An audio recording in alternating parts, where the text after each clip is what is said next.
J'aimerais vous lire deux tweets. Un tweet de Cell, du compte Cell, qui dit « Je suis absolument choqué de l'interview de Marie Garet. Elle est complètement sous emprise, prend toute la culpabilité pour elle et justifie le fait de s'être fait tabasser par « Je suis une passionnée, mais elle ne veut pas que ses enfants voient de la violence. » Bah, c'est mal parti. Tout a été repris vraiment n'importe comment, quoi. Oui, effectivement, je disais que on m'a posé des questions sur la violence, donc forcément, j'ai répondu. On m'a dit qu'est-ce qui pourrait mettre un frein dans ta vie contre la violence ou des choses comme ça. J'ai tout simplement répondu, je ne pourrais pas rester avec une personne si jamais il y avait de la violence devant mes enfants. Donc ça a été repris, ça a été transformé. Mais est-ce que tu as dit que tu avais été violentée? Absolument pas.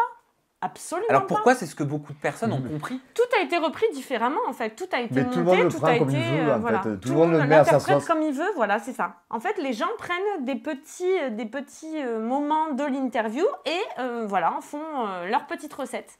Chacun fait sa petite recette. J'ai dit que j'étais une passionnée, oui, mais passionnée ne veut pas dire...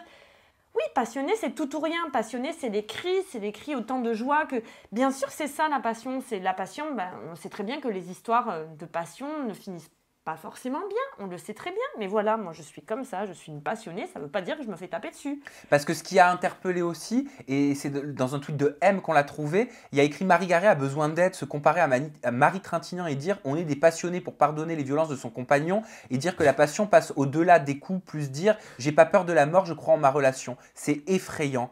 Tu vois, les gens affirment. Alors que les choses n'ont pas été dites comme ça. On m'a demandé si j'avais peur de la mort. J'ai dit que non, je n'avais pas peur de la mort.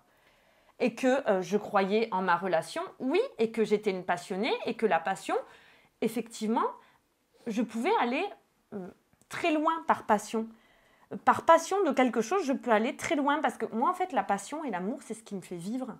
Si j'ai pas de passion dans ma vie, je suis éteinte. Je peux mourir parce que ça ne me sert à rien de vivre sans passion. C'est vraiment ce que j'ai là, la passion. Donc j'ai besoin de ça. Si j'ai pas ça, je suis éteinte.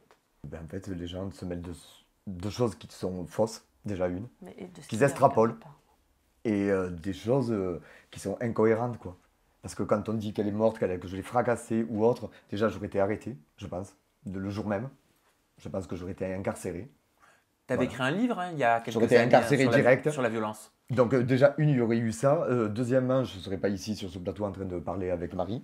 On ne sera pas tous les deux. Voilà. Et puis oui, je veux dire, il faut arrêter. Il y a 5 ans, j'ai écrit un livre. La violence n'était pas du tout un phénomène de mode, donc ça a fait un flop total. La violence conjugale. Mais je dénonçais la violence conjugale, les violences psychologiques, la manipulation, la perversion. Et là, on est en train de me dire que j'ai dénoncé ça il y a 5 ans et que maintenant, je pourrais accepter ce genre de situation avec la maturité que j'ai acquis en 5 années. Mais il faut arrêter. C'est juste devenu un phénomène de mode. Alors maintenant, tout le monde s'y intéresse. Et sous prétexte que, qu'on voit un couple ne pas s'entendre sur un moment T, il y a de la violence, il y a un appel à l'aide, il y a de la faiblesse.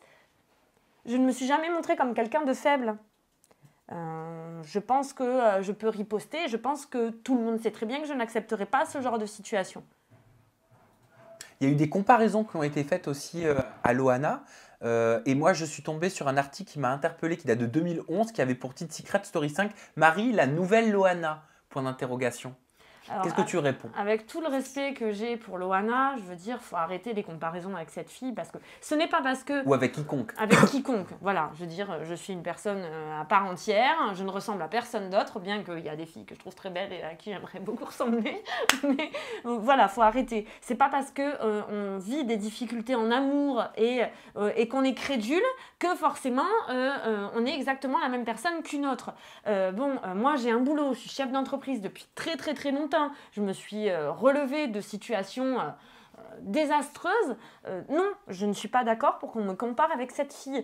Loana, je le répète, je la respecte énormément, mais je n'ai absolument rien à voir avec elle. Voilà, oui, je suis fleur bleue, oui, je me fais avoir, on ne me refera pas. Je suis une gentille fille, j'ai envie de croire en l'être humain, je me suis fait avoir de multiples fois, ça continuera, mais on ne me changera pas. Et c'est pas pour ça que je suis complètement débile, c'est juste la personne que je suis, point final.